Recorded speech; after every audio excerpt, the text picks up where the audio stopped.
बिंदास।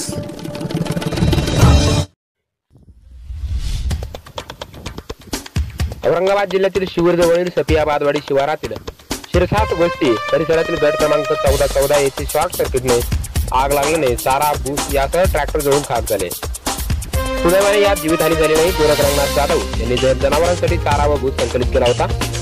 दिनांक 28 जानेवारी रोजी सायंकाळी 6 वाजेच्या सुमारास विद्युत वाहिनीतून वीज प्रवाह होऊन चारा व भूसने पेट घेतला।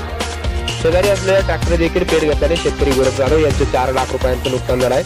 तलाठी यांनी या संदर्भात पंचनामा देखील केला आहे।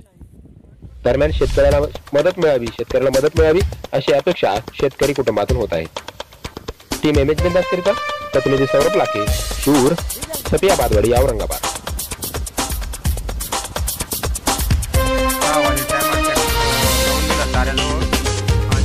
घरी आल्यानंतर लेबर सोडून दिला आणि परत 10 मिनिटात मला फोन आला ताऱ्याला आग लागली। मी तिथं गेलो होतो, पाहिलं तर ट्रॅक्टर आणि तारा पूर्णपणे पेटलेला होता। मग शिरसाट वस्तीवरल्या सगळ्या लोकांनी प्रयत्न केले पण पाणी काही मिळालं नाही तिथं। मग मी नंतर 10 मिनिटांनी टँकरवाल्याला फोन लावला। टँकरवाला 20 मिनिटांनी आला। तिथं वीज नेण्याचा प्रयत्न केला आम्ही, भरपूर काही वीज नेण्याचा प्रयत्न केला। वीज अर्धा ट्रॅक्टर वीज होता पण तो आमच्याकडून टायराचे